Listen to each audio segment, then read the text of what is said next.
वज़ीर-ए-आज़म नरेंद्र मोदी का कहना है कि इंसाफ के अमल में हो रही ताख़ीर को कम करने की कोशिश की जा रही है। रियासतों के वज़ीर आला और हाईकोर्टों के चीफ जस्टिसों की मुश्तरका कॉन्फ्रेंस से वज़ीर-ए-आज़म नरेंद्र मोदी ने खिताब करते हुए कहा कि ये कॉन्फ्रेंस हमारे आईन की खूबसूरती की एक मिसाल है।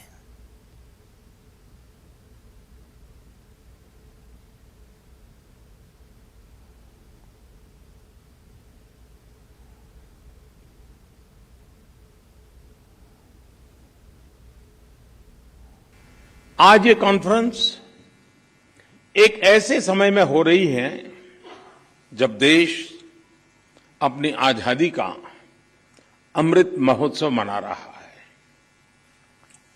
आजादी के इन 75 सालों ने जुडिशरी और एग्जीक्यूटिव दोनों के ही रोल्स और रिस्पांसिबिलिटीज को निरंतर स्पष्ट किया है।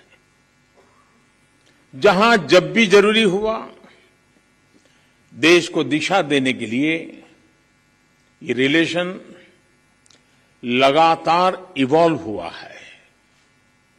आज आजादी के अमृत महोत्सव में जब देश नए अमृत संकल्प ले रहा है,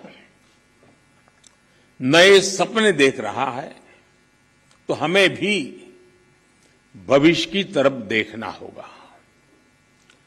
2047 में जब देश अपनी आजादी के 100 साल पूरे करेगा, तब हम देश में कैसी न्याय व्यवस्था देखना चाहेंगे। हम किस तरह अपने जुडिशियल सिस्टम को इतना समर्थ बनाएं कि वो 2047 के भारत की आकांक्षाओं को पूरा कर सके, उन पर खरा उतर सके। ये प्रश्न आज हमारी प्राथमिकता होना चाहिए। अमृत काल में हमारा विजन एक ऐसी न्याय व्यवस्था का होना चाहिए जिसमें न्याय सुलभ हो, न्याय त्वरित हो और न्याय सबके लिए हो। साथियों, देश में न्याय की देरी को कम करने के लिए सरकार अपने स्तर से हर संभव प्रयास कर रही है। हम जुडिशियल स्ट्रेंथ को बढ़ाने के लिए प्रयास कर रहे हैं। जुडिशियल इंफ्रास्ट्रक्चर को बेहतर करने की कोशिश चल रही है।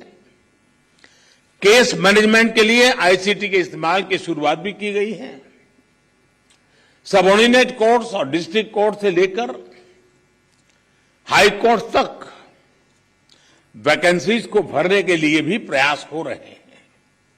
साथ ही जुडिशियल इंफ्रास्ट्रक्चर को मजबूत करने के लिए भी देश में व्यापक काम हो रहा है। इसमें राज्यों की भी बहुत बड़ी भूमिका है। साथियों, आज पूरी दुनिया में नागरिकों के अधिकार के लिए, उनके सशक्तिकरण के लिए टेक्नोलॉजी एक इंपॉर्टेंट टूल बन चुकी है।